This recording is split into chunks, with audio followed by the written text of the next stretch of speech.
Hi hello people எல்லாருக்கும் ஒரு மிகப்பெரிய வணக்கம் விண்வெளி நாயகா. ஸோ எதை பற்றி பேச வந்திருக்கிறேன் அப்படின்றது நம்ம மக்கள் எல்லாருக்குமே தெரிஞ்சிருக்கும்னு நினைக்கிறேன்.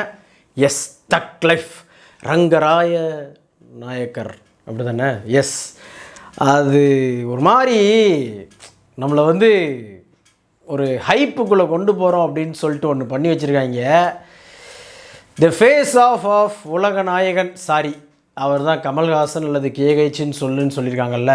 ஸோ கமல் சார் அண்டு அவர் ஆர்ட்மேன் சிலம்பரசன் டிஆர், அந்த ஃபேஸ் ஆஃப் நினச்சாலே தேட்டரில் என்ன கதி ஆக போகுது அப்படின்றது தான் இப்போ நம்ம மண்டைக்குள்ளே ஓடிட்டே இருக்கு.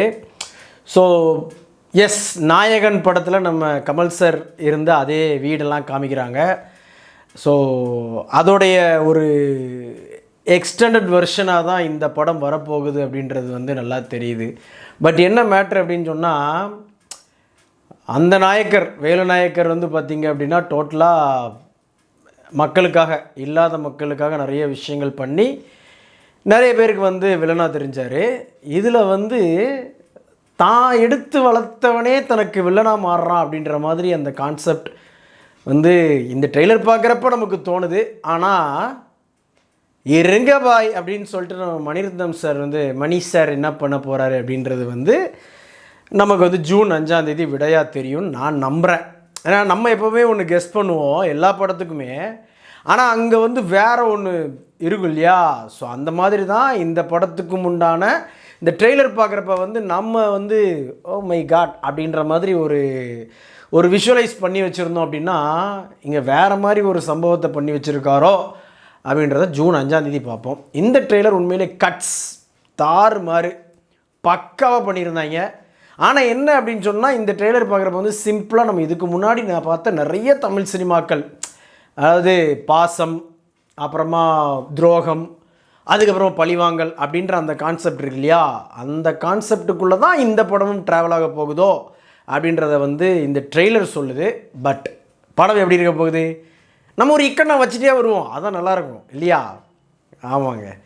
ஆக்சுவலாக நான் என்ன நினச்சிருந்தேன்னா, கமல் சாருக்கு அபிராமி மேம், அப்புறமா தலைவன் எஸ்டிஆர் அவர்களுக்கு த்ரிஷா ஜோடியாக இருக்கும்னு நினச்சேன்.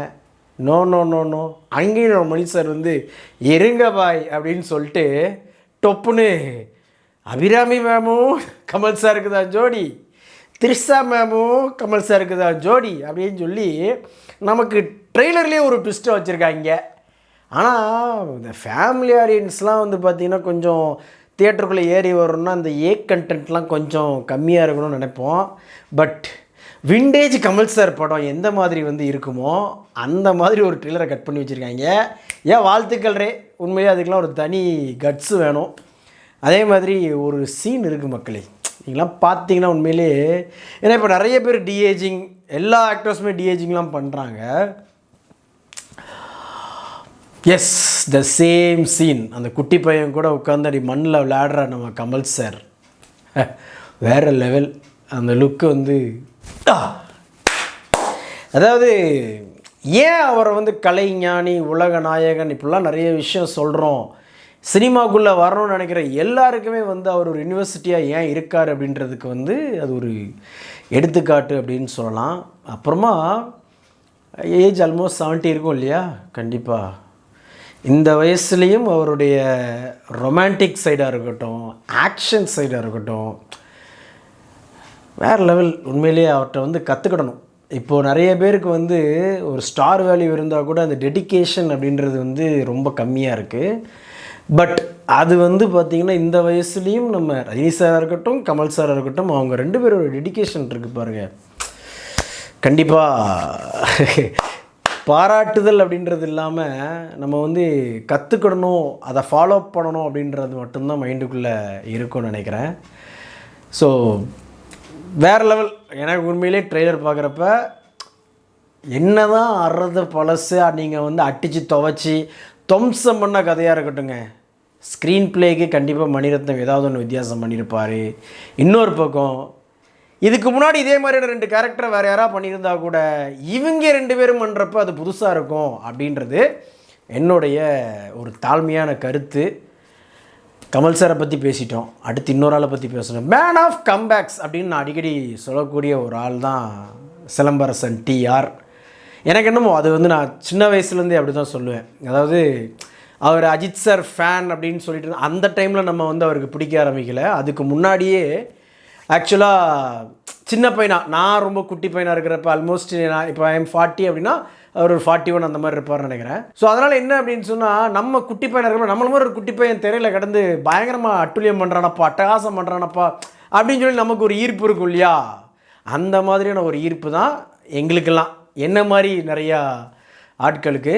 ஸோ அப்படிப்பட்டவர் அந்த இனிமேல் நான் தான் ரங்கராய நாயக்கர் அப்படின்னு சொல்கிறப்ப அந்த ஆராவாக இருக்கட்டும், அந்த ஸ்க்ரீன் ப்ரெசன்ஸாக இருக்கட்டும், அந்த ஃபேஷியல் எக்ஸ்ப்ரெஷன்ஸாக இருக்கட்டும், நான் வர்றேன், திரும்பி வர்றேன், வந்து ராஜாவாக தான் வருவேன் அப்படின்ற மாதிரி ஒரு ஒரு ஒரு மாதிரியான ஒரு ப்ரெசன்ஸ் கொடுத்துருக்காப்புல. அப்புறமா நிறைய பேர் வந்து ஓப்பனாக சொல்கிறேங்க, இப்போது வேட்டையாடு விளையாடு இது பண்ணுறப்ப வந்து இறந்தார்ல அண்ணன் டேனியல் பாலாஜி, அவர் வந்து பார்த்திங்க அப்படின்னா எனக்கு கமல் சார் பற்றிலாம் ஒரு பெரிய அவர் மேலே மரியாதை இருக்குது. பட் அவருக்கு ஆப்போசிட்டாக நம்ம வந்து பெர்ஃபார்ம் பண்ணுறப்ப அவரை பார்த்து மிரண்டோம் அப்படின்னு சொன்னால் நம்மளுடைய பெர்ஃபார்மன்ஸ் வராது. த சேம் தான் இங்கே இந்த இளம் கன்று அப்படின்னு நான் சொல்லுவேன். மிரட்டி விட்டுருக்காப்புல, சார் நீங்கள் ஒன்று பண்ணுங்கள் சார், உங்களுக்கு போட்டியாக நான் ஒன்று பண்ணுறேன் அப்படின்ற மாதிரி ட்ரெய்லர்லேயே மிரட்டி விட்டுருக்காப்புல. I am so இம்ப்ரெஸ்டுங்க. நான் திருப்பி அதான் சொல்கிறேன், இந்த பழைய கதை, அந்த கதை, இந்த கதை, சொந்த கதை, சோகக்கதை என்ன வேணால் நீங்கள் சொல்லிட்டு போங்க. ஏன் ஆனால் அதை கொண்டு வந்து திரையில் காட்ட போகிறது 2 பெரிய ஜாம்பவான்கள் அப்படின்றது.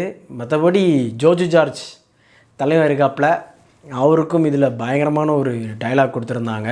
பவர்ன்றது வீட்டில் இருந்தால் கிடைக்காது, அதுக்குன்னு சண்டை போடணும் அப்படின்ற மாதிரி ஒரு அப்படி இருந்துச்சு.